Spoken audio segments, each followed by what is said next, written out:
So I'm Dan Guerra. I'm a clinical psychologist. Just a little bit about me. I have a private practice in New York City for about 20 years. Started my career at NYU Medical Center as a health psychologist working with cancer and stroke and spinal cord injury, and always had a real passion and interest for what can we bring to the table in psychology and health that complements medicine with some of the sort of Eastern wisdom, for one example, or even our own wisdom that can help with health, to connect the mind and body, to connect our emotions and our experiences to our own health. Also interested in the body and how we hold tensions and stress there.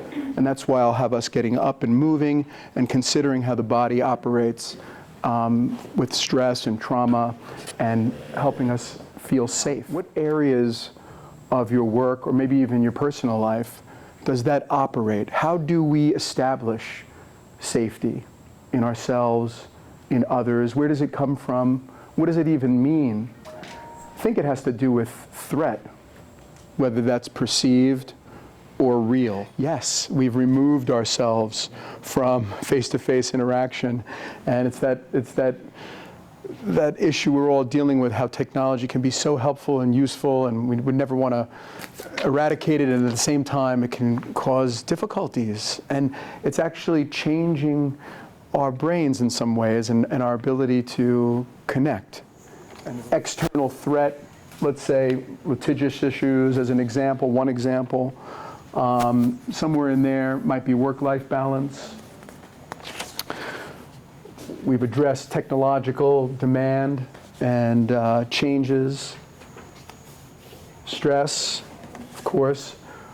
No one said it in this way, but how about real-time news, that things are happening minute by minute? I mean, I remember being in school where you had to wait for the 6 o'clock news to know what was going on in the world, pretty much, right?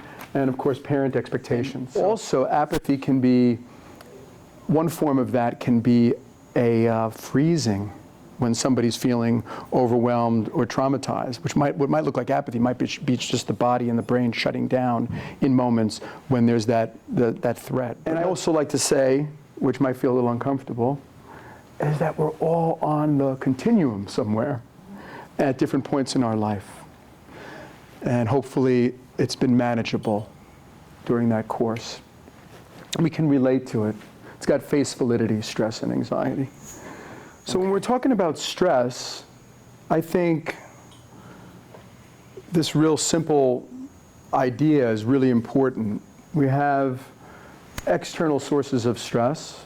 We mentioned weather, increasing demand maybe coming from the higher ups at the job, somebody else's difficulties that might be impacting you. And then there's internal sources of stress, which is our relationship to it, the things that we're saying and doing in response to perhaps that stress or response to our own thoughts and emotions. If we can shift our focus from the outside a bit to the inside, often you can handle both a little bit better. We've moved into living in the type of world where there is sympathetic nervous system overreactivity. We're walking around like there's tigers in the room all day long. And so the study showed that the folks that practiced just one breath before they answered the phone, the folks on the other line that would call them typically didn't even recognize their voices. And they reported greater job satisfaction and just feeling good at the end of the day. Now that's one conscious breath. How can we work with that? How can we look at how to regulate the body in our everyday, from the very top down to kindergarten, or however we want to say that? You might have seen the upside down U. It's called the Yerkes-Dodson law, where as arousal or stress increases, performance also increases to a point. And then if arousal continues to increase, it gets really high, performance goes down. Trouble concentrating and forgetfulness, negative thinking or dwelling on negative thoughts is a real link with that. I like to talk about cognition a lot because I think that's one of those umbrellas we can directly address. It's hard to stop an overactive mind or a worried mind. Maybe you know people who have a very, very busy mind, or maybe you struggle with that a little bit yourself. It's difficult, but then just a little. But there are ways to address it. We don't want to stop thoughts, but you can change your relationship to them. It has been alluded to here, and that is connection, right? Perhaps installation of hope. We talked about, some folks have talked about empathy and being really tapped into empathy. And empathy is something that I think is often misunderstood, confused sometimes with sympathy. And so I'd like to parse that out a little bit today.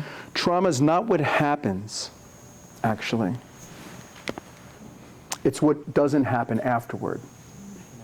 The face is becoming less involved in deciding whether I'm safe or not and what's happening in the world. All of those little crinkles and that little movements of the eye and the head tilts, it's all so important for me to establish, is this okay? Are we okay? Right? It's being decreased at a rapid rate. When we're born, we come out, right? For folks that are parents, I'm preaching to the choir, but we have no idea of a self. We're just sensing information and hearing sounds, and the way we actually become tuned into the fact that I exist comes through the primary caregiver, usually mom. So the baby's there just looking up, and the mom's looking over, look at you, you're just like, you're such a cute, and the baby's going, I exist.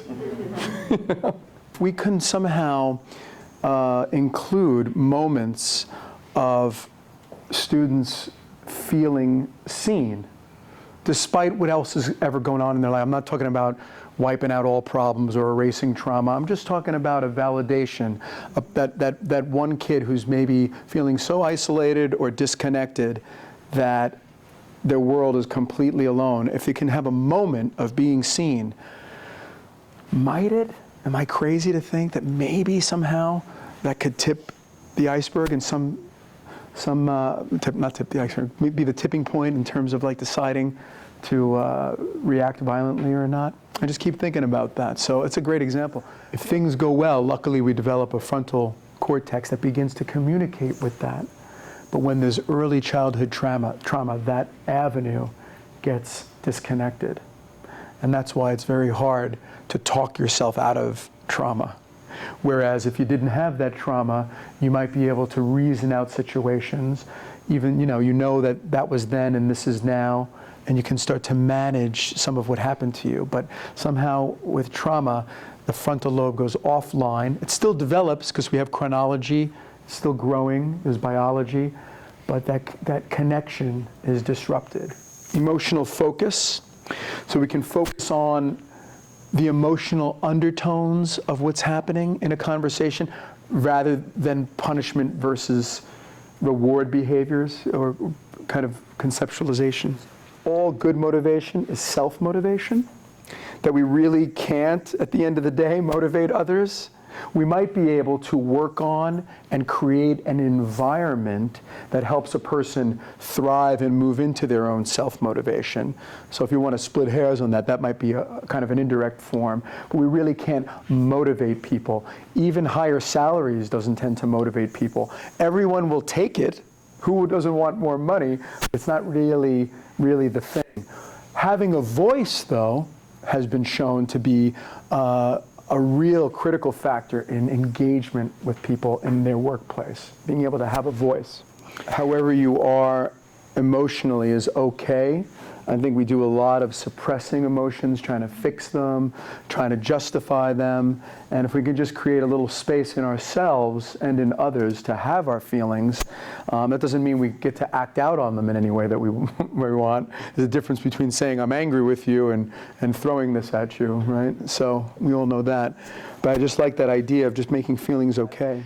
We say with words that we want feedback, but perhaps our body signals and our emotions and our responses is saying something else. And it usually goes a little bit something like this, which is when the positive is coming, it's like, yeah, whatever. And then give me the good stuff. And then, when the criticism or the negative feedback comes, defensive posture. Goes a little bit like that. I think so often we're thinking about doing the impacting, doing the influencing, but what does it take in my body and mind to actually let the person I'm speaking to have an impact on me? Or are we throwing up walls? I've had enough of these parents, or I've had enough of these supervisors, or these students, or whatever that is, those subtle ways that we put in blocks. I think the problem that people have with practicing empathy or talking about it sometimes is there's this sense that we're kind of being too soft, that somehow that like you got to just pull yourself up by the bootstraps and sometimes have grit and sort of power through things.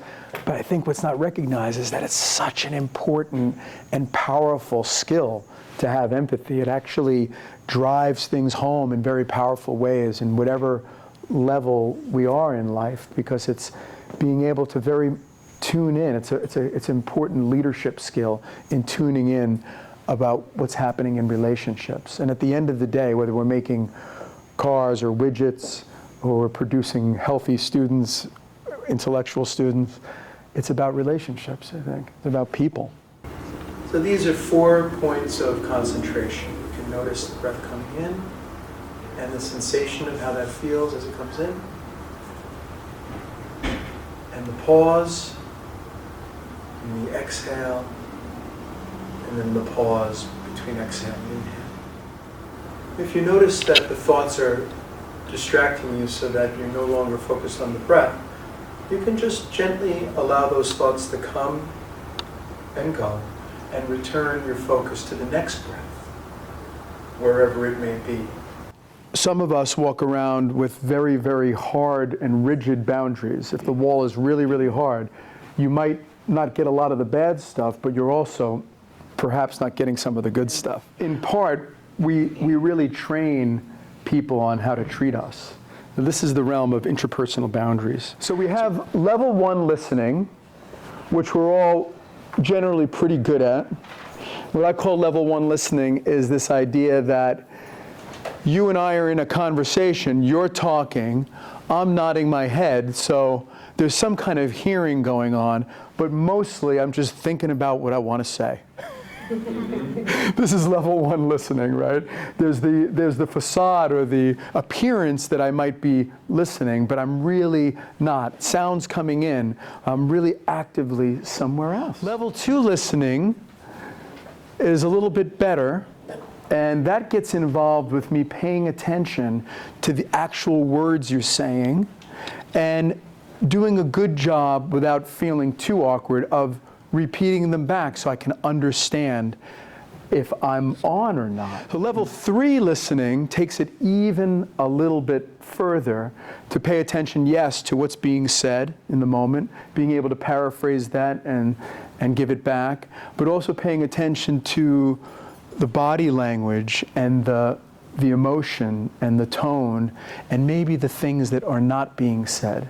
I just like to split it up like that just to sort of, deepen the work a little bit. These are like little practices you can try out when you're in meetings and such. You can just say, hey, what's the tone of what's being said? Does it match the content of what's being said? Is there a disconnect?